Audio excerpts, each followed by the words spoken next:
This podcast is brought to you by Radio 786. A powerful act of global solidarity is taking place this week, and activists from several countries are preparing to participate in the Global Sumud Flotilla. Excuse me. Their goal is to reach Gaza, break the Israeli siege, and take some much-needed aid to starving Palestinians. This act of solidarity comes as governments remain silent amidst state-sponsored oppression. Each vessel is a symbol of resilience, a refusal to be silent in the face of an ongoing genocide. We're joined firstly, by a German activist, lawyer and steering committee member of the Global Sumud Flotilla, Melanie Schweizer. And Melanie was, until very recently, she was a member of she was a civil servant and was fired for her stand, against the genocide, and she worked as a senior policy advisor for business and human rights in the German Federal Ministry of Labor and Social Affairs. And then, interestingly, after a smear campaign run by the right-wing tabloid Bild, B-I-L-D, the ministry revoked her status as a civil servant effectively immediately. And the alleged reason, anti-Semitism, they called her, which she is accused of because of her position on Israel and Palestine. Melanie is at the airport. Excuse me. She's at the airport to join the other activists in Barcelona. Melanie, good morning to you. Good morning. Thank you very much for inviting me to your radio. Thank you for your time, Melanie. I think it's you're very, very brave, I must say. But we're trying to raise a member of the Sumud convoy joining us, who should be joining us from Tunisia, Juwair Khenna. And unfortunately, we're trying, but we can't seem to get through to her. So we will have a chat with Melanie in the meantime. Melanie, thank you very much for your time. I mean, this is a brave, kind of support for the Palestinians, and particularly those in Gaza who are being slaughtered on a daily basis. Can you maybe just sketch the background to your involvement in this campaign, Melanie? Yes, of course. Thank you very much. Firstly, I want to say I'm very honored to be speaking in South Africa. It's very, very beautiful to hear you in a public radio talking about the topic, because in Germany this would not be possible. There's no media outlet that is stating the things as clearly as you do, so we wouldn't hear that in German news, which is a scandal itself, right? So for the German context, there's a very high level of censorship and repression and violation of basic rights at the moment, civil rights and freedom rights. So that's also the reason of my involvement, because I am a human rights lawyer and an international law expert, which is why I worked for the Federal Ministry. And when I saw how the topic was handled in Germany, I was shocked, really, and especially with the German history, of the atrocious Holocaust. We should have learned out of that, and it's clear that we haven't. And so I tried everything that was possible in my civil engagement. And of course, this was repressed as well. So we were out trying to find new ways for an international coalition and coordination, because this is an international colonial genocide. And it can only be fought with international mobilizing and coordination, because the Palestinians themselves, they don't have the means to fight, Israel and the United States and Germany and so many Western governments that shield Israel from any responsibility or from stopping the atrocities, like the slaughter that we see on a daily basis. So we went in spring and we wanted to march to the Rafah border. And that's how we coordinated and mobilized in the first place. And at the same time, the Sumud convoy made its way with buses on land towards Egypt. And also the Freedom Flotilla Coalition was sending their ships. And all of us were, of course, blocked. So after we finished all our missions, we decided to join our forces, because the only way to reach Gaza and help the people who are subjected to a genocide and to a siege is by sea, basically. And the Freedom Flotilla Coalition has all the expertise on this, and we bring the masses of the people with the other organizations. And then also the Asian Nusantara organization joined us. So we are thousands of people, actually. 26,000 people applied to get a seat on the boat, which is massive. And we have a really big amount of boats. It is going to be the largest fleet, the largest civil humanitarian fleet ever having sailed to Gaza. So this is truly historic.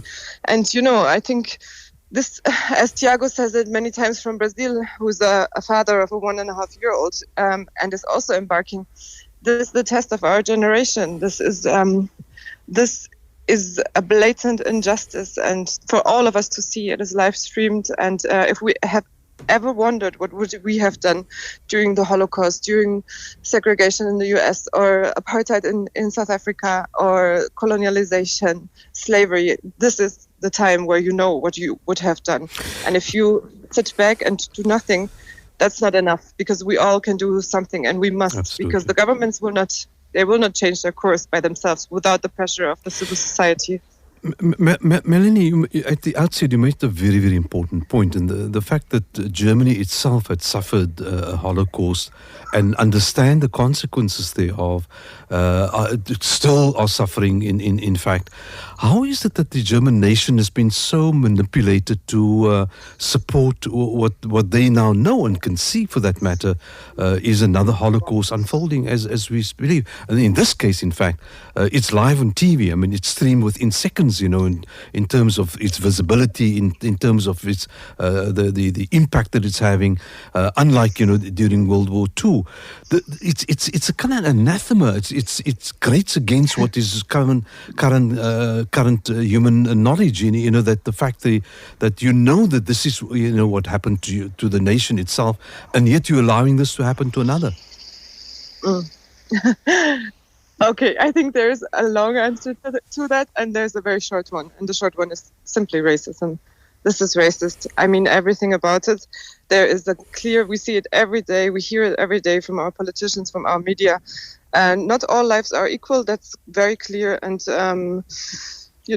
Arab Muslim lives at the moment, they don't have a value.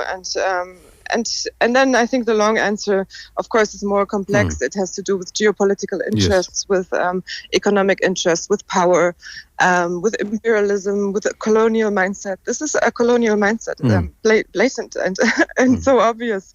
And, run by criminal enterprise based in the United States. Exactly, 100%. And, you mentioned that this had happened to Germany, the Holocaust, and they are still suffering from it.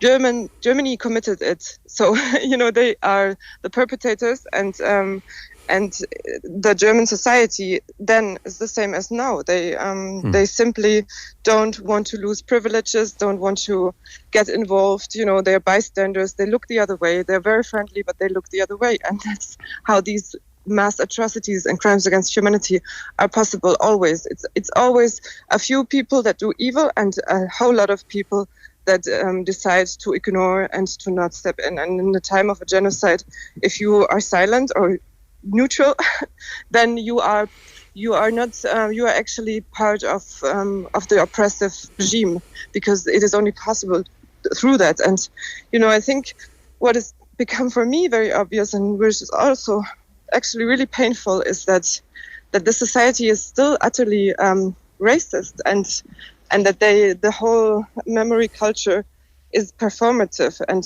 really it was not understood what has been done to the Jewish people, to the Jewish community, because this is of course very much comparable. Every genocide is unique, but the parallels in its magnitude and sadism that is being done to the Palestinian people, and complete dehumanization, of course, is a parallel. And I think that's also a big problem is the German society, apart from that, because when people are criticizing the politicians at open door events, you have every time you have some people who are very critical and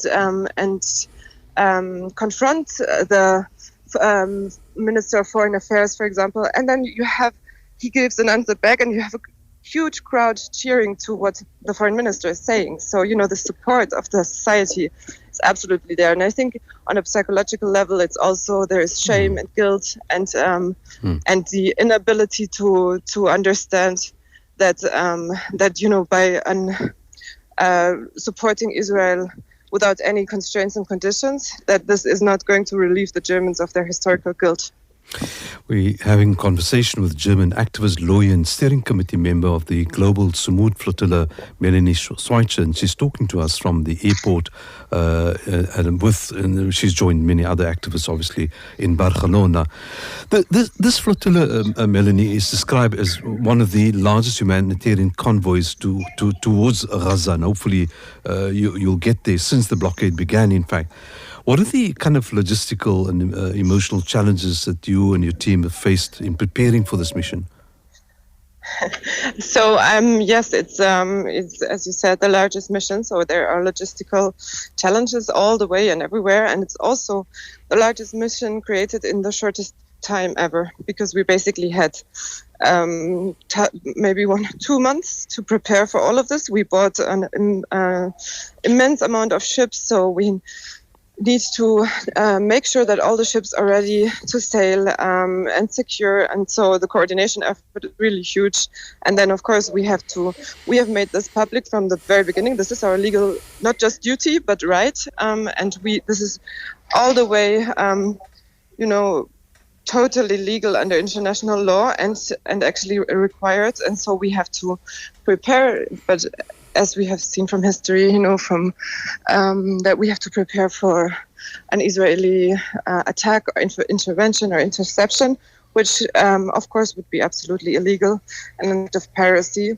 So there are many security concerns around it, of course. I mean, we are basically sailing into a genocide, but we are working on a mass mobilization also on land, for politicians, for people, for the civil society to rise together with us and to also give us protection. And so many things we have published. We have exactly said that we are sailing from Barcelona, where I'm flying to right now, on the 31st, and then more ships will sail from Tunis, and we will meet us on sea. But then there are more ports also where we are setting sail from, but there's also a level of secrecy, because we also know that Israeli agents in the past have done everything they could to infiltrate. Exactly. Infiltrate and sabotage and damage. There's a history of them damaging the ships. And of course, yes, infiltrate and then influencing the politicians. So, because the Zionist lobby is so strong and effective, many times there's a bureaucratic warfare and defeat. So many ships, they have been prevented from leaving ports in the first place because the Turkish government or the Cyprus government, the Maltese government, and all of those, they are pretty much bending to the pressure of the Zionist entity. What are the chances that the flotilla might experience something similar to what you experienced at the Rafah border, where you would turn around? In fact, I might just say, I'm going to digress here, that one of the producers of this particular show was on part of a flotilla in the 2000s, where some of the people who were on the one of the ships were killed by the Israeli army, and she's a current producer, in fact, one of the senior people on this radio station. So the experience is deep-seated within not only South Africa, but here particularly at this radio station, because we've been fighting not only the Palestinian cause, but any other cause as a station, where oppression is present, and trying to do what we can. But from your perspective, what would you be carrying, and how do you plan to ensure that, in fact, given the history of flotillas being attacked by the Zionists, that you would actually be successful this time around?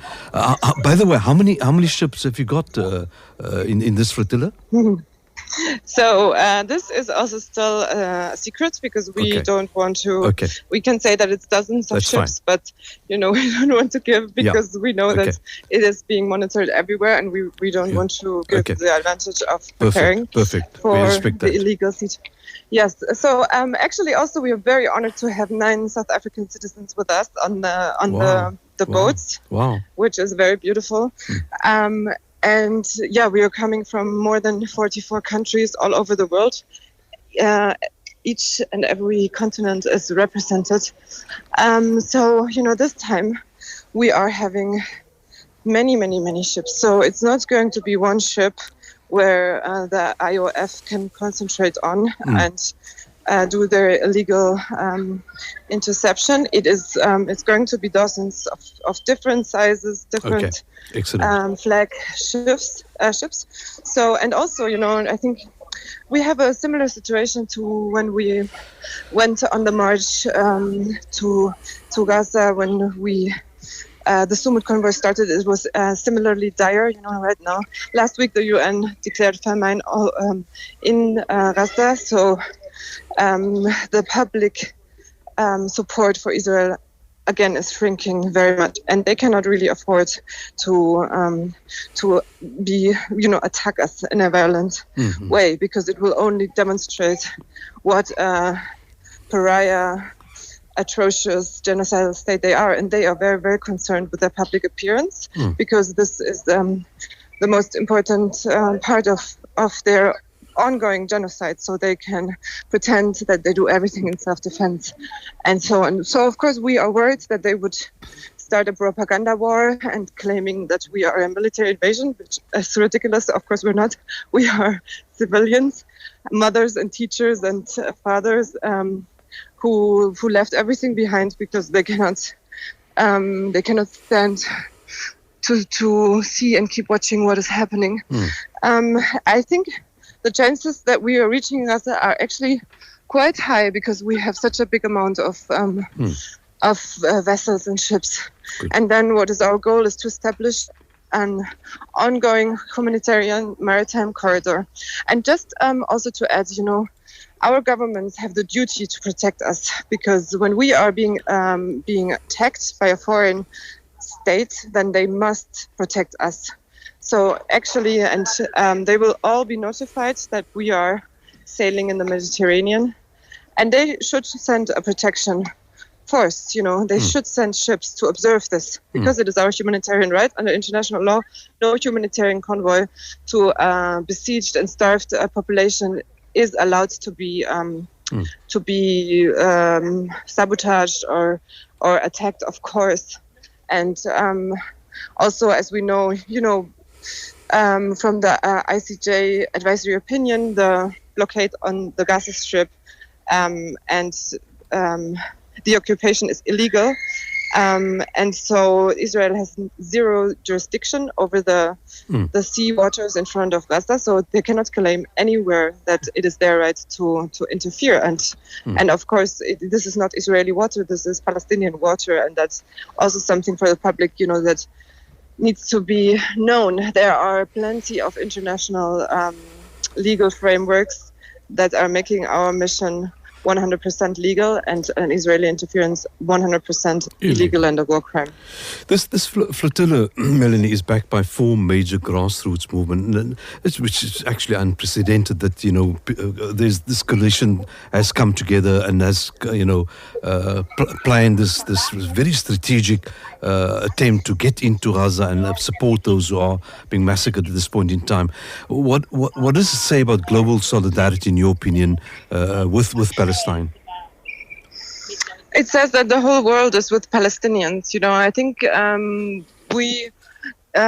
it always appears that those who yell and scream the loudest are the majority, and definitely the Israeli Hasbara is yelling very loud because there are millions and billions being spent on influencing the public opinion. But what we see is an insane amount of support. We have thousands, I would even say hundreds of thousands of people who are actively supporting us. Our Instagram pages on social media had, within 2 or 3 weeks, we reached almost 300,000 followers, and we have people from all over the place who are supporting with anything. So we achieved to have captains and crew, which usually are not necessarily involved in the topic of social justice, to come and sail with us and maneuver the boats. So in this sense, it is truly historic, and it is very encouraging, and it gives hope, because it shows once more that the people of the world are outraged, that they are unhappy. And what's also very interesting, the majority of our delegations, the national delegations that we formed, are from those countries who support Israel the most. So there is that's very interesting, because a very clear imbalance in between the behavior of the governments and the support and mobilization and solidarity from the people. And the same, of course, goes for Germany. We have one of the largest delegations in Germany, because the people are speechless. It's horrifying what we are experiencing here. And also, all of this, and that's also the theme of our mission. Of course, we are trying to support the Palestinian cause. We will break the siege and do everything that we can to end this nightmare and horror show that is going on for almost 2 years. But this also goes beyond Palestine, because what is happening in Palestine is not going to stay there. There are no red lines. There are no human rights anymore. I mean, who can talk about human rights when when children are being bombed and teared into pieces? And this is not going to stay at the borders. It will come to us, and we already experienced that in Germany. We experienced the loss of our civil rights and the attack on freedom of speech, on freedom to assembly. And so much more. So, and of course, there are many, many other places and regions where atrocities are being committed, like in Sudan and Congo. And this is all part and parcel of the same struggle for liberation and for really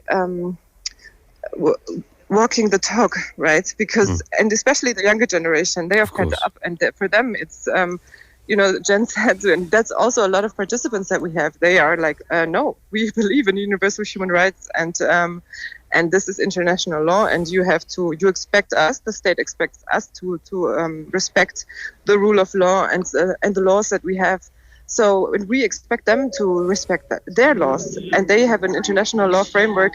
The ICJ ordered already immediate measures that are all completely ignored, and also the Address Your Opinion, the states of the world are obliged to stop Israel also from this illegal occupation that they have been going on for 60 years, and for continuing to commit its apartheid system in the Palestinian territories and beyond. So yes, this is not just the Palestinian cause; it's a global solidarity uprising. Yeah, well, your reference to international law, kind of raises my hackles a little bit, because international role has been suspended as far as Israel is concerned at this point in time. I mean, they deal with what they want to deal with absolute impunity. There is no consequence management. There's no comebacks as far as what they are doing to the Palestinians by most nations in the world. You could excuse those of us who live at the southern tip of Africa, or for that matter, in South America or in the Australasia regions, but those supposedly advanced nations in and around the Mediterranean, they're sitting on their hands, and which shows that zero respect for international law. Israel is determining what rules should apply in terms of what happens in the region, and that's it, and America just continues to support the bombardment, and the killing goes on. So is there really an international law that's still available, and are you not concerned then that given the fact that that this is almost a suspension in inverted commas of international law as far as Israel is concerned, that you might be under threat yourself? Yeah, absolutely. I totally agree with everything. This is a total mockery. It's mocking everyone, every single country and state. It's mocking the United Nations, all the international laws that we are having. But it also is concealing the truth. All masks have fallen, and it is clear now for everyone to see that human rights are not universal. Human rights are they only are followed and respected for some and not for others.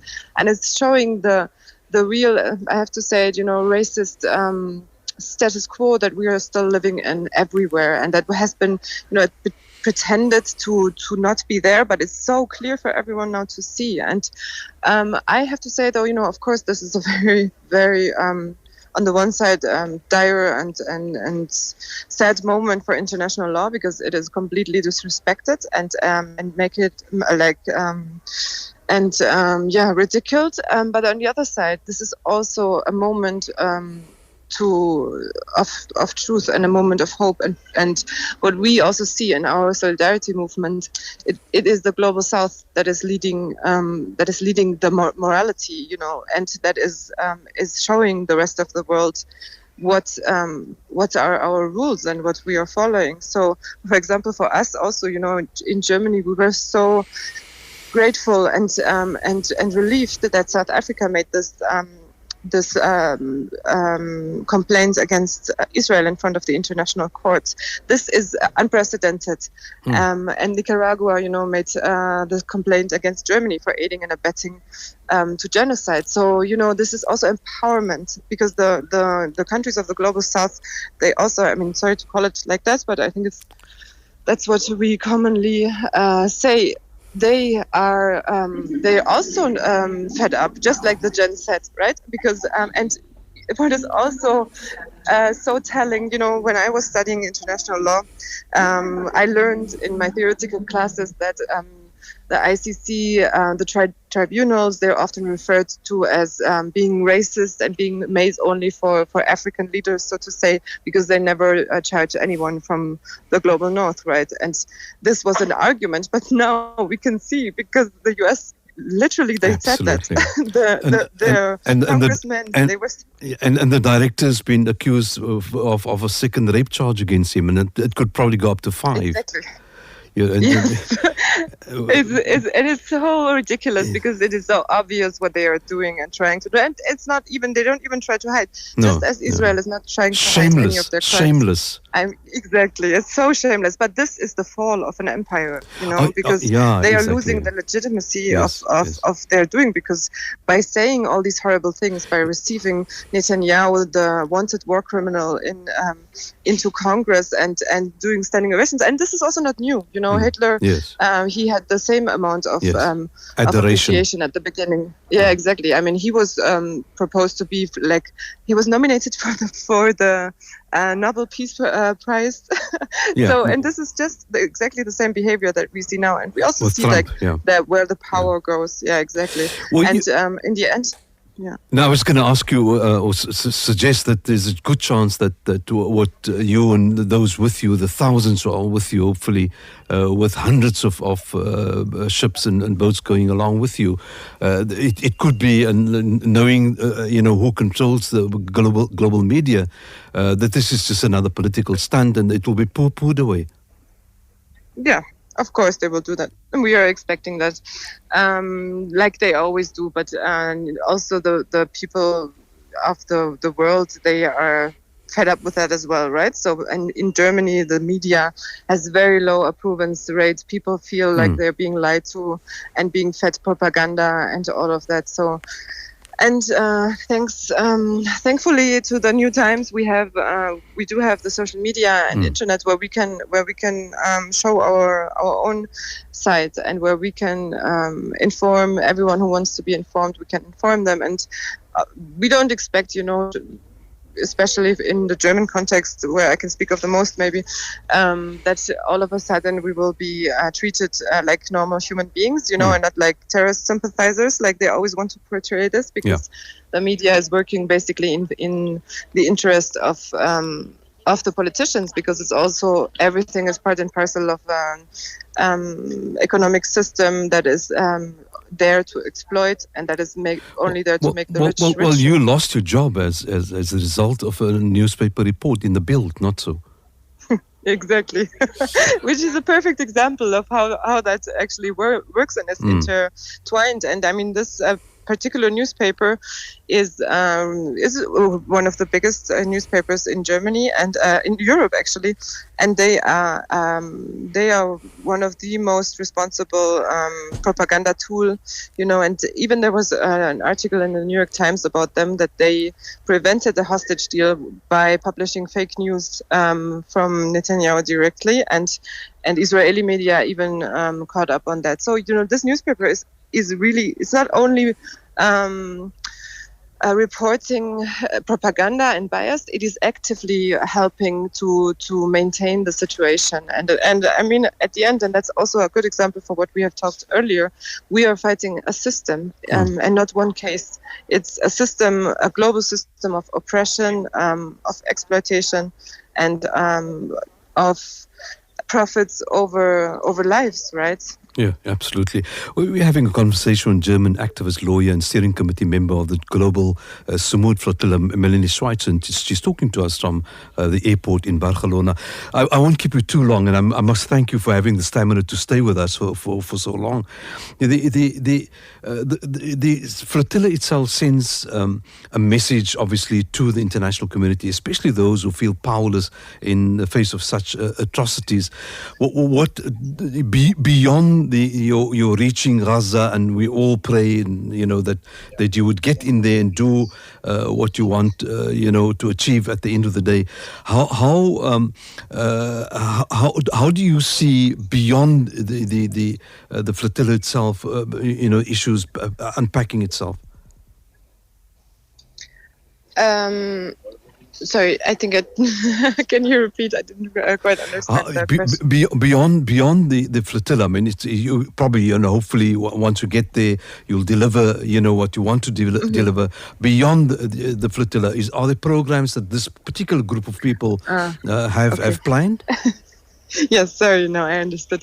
Yes, absolutely. So, as we were saying at the march, the global march to Gaza, we might not have reached our initial goal, to get to the border, but we have fulfilled the mission at the same time, because we broke the mental walls, and this is what this is about. It's about a sustainable, long-standing solidarity movement that is as we speak, being created and maintained, and we are already planning for the next action. This mission, once this is over, there will be the next, and it will be on another way, and it will be more creative.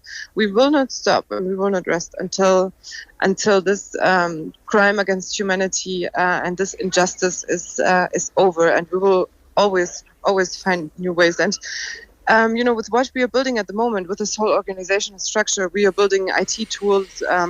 We are laying the ground for an international revolution, actually. So because nowadays, with the internet and the possibilities of connection and of technology, we can do so much more, and we can do much, much better. But it's also at the same time, solidarity in the 60s and 70s, especially towards Palestine, but also other places, was much higher, even though information was less and connection possibilities were much less. But nowadays, with the economic system that we are having in place everywhere, capitalism is keeping us apathetic, right? So we are constantly distracted, and this is meant to be. We are having everyone is struggling to make a living, and people, especially also in Arabic countries, for example, they have to work 2 or 3 jobs to maintain a living, and of course in the global south in general, and others are profiting from this. But this whole system is meant to keep people apathetic, to not engage. Yes, exactly, and people are waking up now. This is a global conscious uprising as well, because many people for the first time now have learned about Palestine and understand the history and the decades-long oppression and injustice, and that wasn't possible before. And while they are learning this, they also learn about other colonial projects and structures, and they learn how colonialism has broken many countries until today, and how this is prolonged through economic forced agreements that basically hinders the countries to develop their own economy and keeps them basically poor, so that the global north can continue exploiting all the resources. By developing underdevelopment from the West. Exactly. Yes. Exactly. Well, that is the purpose, not so. I mean, eventually the idea is to make sure that these nations remain subjugated, because the raping of their resources depends on keeping them underdeveloped, and that's what has been happening successfully. But one can see now with what's happening, particularly in the West African communities, with Niger, Burkina Faso, and one or two other countries who are starting to thumb their noses at the colonial masters and chasing them away. So there is, I mean, you're quite right, there's a kind of sense that we now need to start taking control of our own futures. So Melanie, I must say we really admire, your gumption to actually do what you do. You and obviously many of the other thousands, and I mean, we're now speaking to one of them.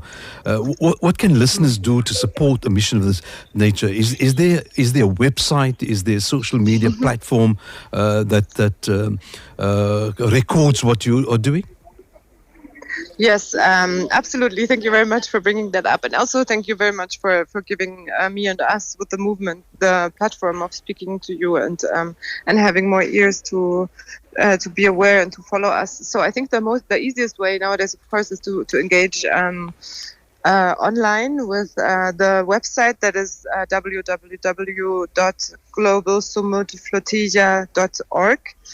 And then you can also find us on all the social media platforms, but the most active, I'd say, is Instagram, and there it's Global Sumud Flotilla. And I think what is really helpful is to share, the content to help us reach more people, but then also become a part. So on the homepage that I mentioned, globalsumudflotilla.org, you can sign up and become a member. And what we are trying to do is also with this mission to raise awareness and to make this movement bigger and bigger and bigger, so that at some point we will become a force of humanitarians that cannot be defeated. And for that, yes, we all invite everyone to participate, because also during the mission and when there's after the launch and when we are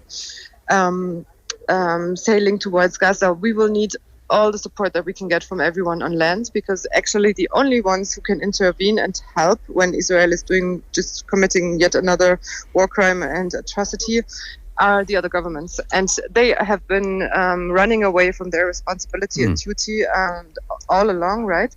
But public pressure does work, and if the citizens are going to protest, and so we are also organizing simultaneously to the mission protests in every country in front of the foreign ministries or the embassies to pressure the governments to finally uphold their responsibility and to take a stance. And of course we also advocate for many other ways of intervention, for sanctions against Israel, for a military presence. Like where are the blue helmets? right? Where are the peacekeepers? Why is it? Where are the no-fly zones? Why is it that they are being slaughtered in this open extermination and concentration camp, and no one lifts a finger really, except for South Africa?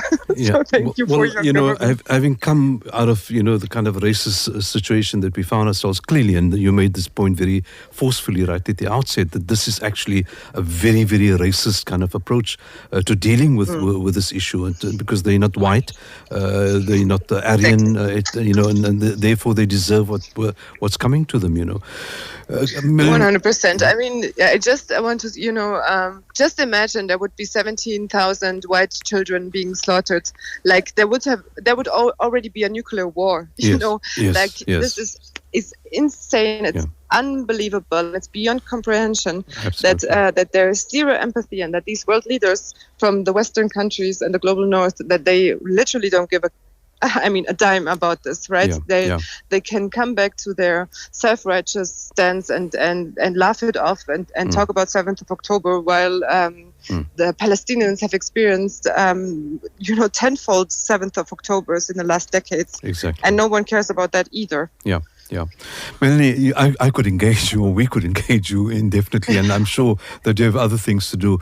Global Sumud Flotilla.org, that's the website.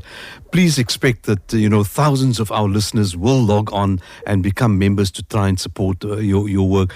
It's really, really admirable. I mean, you're putting yourself at huge risk in your fight against this kind of oppression and dastardly act that we are witnessing almost on a minute-to-minute basis. And you've taken up the cudgels to actually do what you believe is correct. And strength to you and those of you who are part of the committee, and the thousands hopefully who will be joining you on the various ships. And perhaps we should have you back as soon as you possibly can, so that we can hear a report back. That would be so lovely. Thank you so much for your support and for your empowering words. It's really nice to hear, and it was wonderful to have this conversation with you. Fantastic. Thank you so much. Melanie Schweizer, she is a German activist, lawyer, and steering committee member of the Global Sumud Flotilla, and it is globalsumudflotilla.org. People, listeners, please go onto the website and join this movement. It's important that we support those who are on the ground, in a sense, to try and do what we from our distance unfortunately cannot do. Thank you very, very much, Melanie, and good luck to you. Thank you very much. I'm very looking forward to the South African flags on our ships. Wonderful. Take care. This podcast is brought to you by Radio 786.